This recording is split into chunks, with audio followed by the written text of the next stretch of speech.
Hey everybody, it's Rocco here, and we're going to be making some delicious vegan chili today. I was in the mood for chili, and usually when I make chili, it's a different recipe every single time.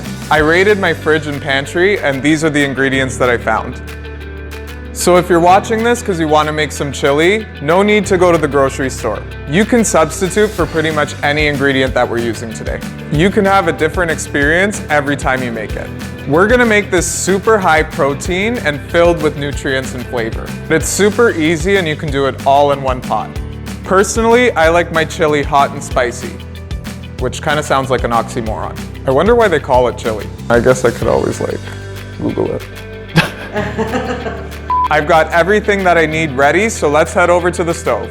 I looked for the biggest pot I can find because every time I make chili, I end up making way too much, so better safe than sorry.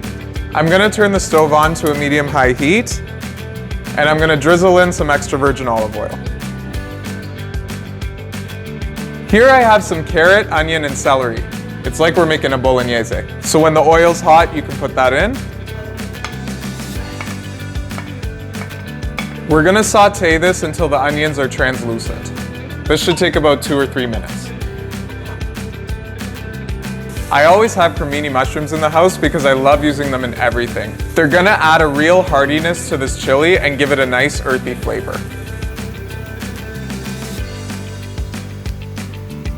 I'm gonna put in some red bell pepper for some sweetness and some chopped jalapeno. I'm just gonna let this reduce for a couple minutes.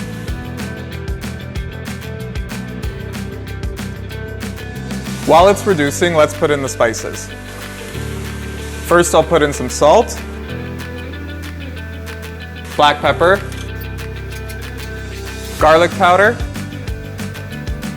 chili powder, smoked paprika,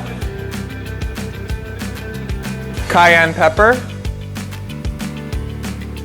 some chipotle seasoning, and ground cumin.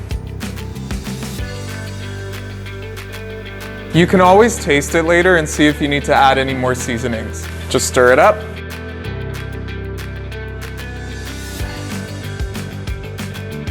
At this point, I'm gonna add in some dried lentils, which I rinsed. These are gonna cook with the liquids that we're adding in the chili. I'm putting in some white wine in the chili, but a lot of people like to use beer. I'm just feeling super bougie today.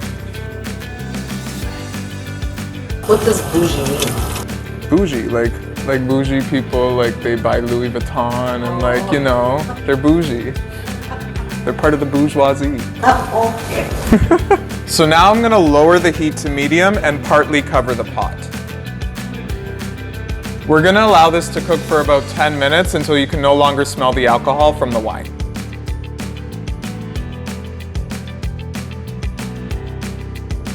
Let's check on this. I don't smell the alcohol anymore, I just smell something super delicious.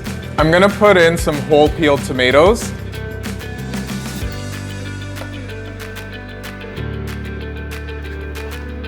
Some tomato paste. I'm gonna put in some vegetable broth. So I used about half of the container and I'm gonna keep the rest aside in case I need to add more later. So for more depth of flavor and a little bit of sweetness, I'm gonna add some brown sugar. I'm just gonna wait for this to start bubbling. So now the chili's come to a light boil. I'm gonna lower the heat and partly cover it, allowing it to thicken for about half an hour. I'm also gonna be adding in some kidney beans and corn. Because I'm using canned kidney beans and corn, I'm gonna add them in at around the last 10 minutes so that they don't break down in the chili. So the lentils are almost cooked and the chili's thickened up quite a bit.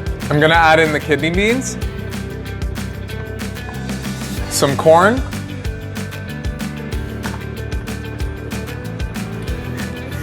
a little bit of lime juice, and just stir it all together. So I want this to cook for about 10 to 15 more minutes, but it's thickened up quite a bit, so I am gonna add in a little bit more vegetable broth.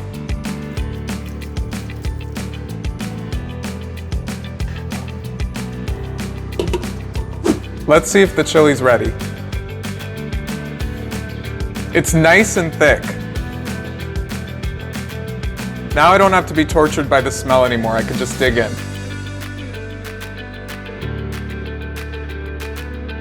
I always like eating my chili with some corn chips, and maybe later I'll sprinkle some vegan cheddar on top. But for now, let's dig in. That chili is packed with flavor. It's got a kick of spice and a hint of sweetness. All of the flavors from the vegetables just come together beautifully. This goes to show you that you can make an excellent chili with whatever you have in your kitchen. And I challenge you to try it for yourself. Make a chili that's uniquely your own. If you want to know how to make this particular chili, check out earthsirocco.com. And if you liked today's video, make sure to give it a thumbs up and subscribe to my channel to keep up with all my recipes. Buen provecho!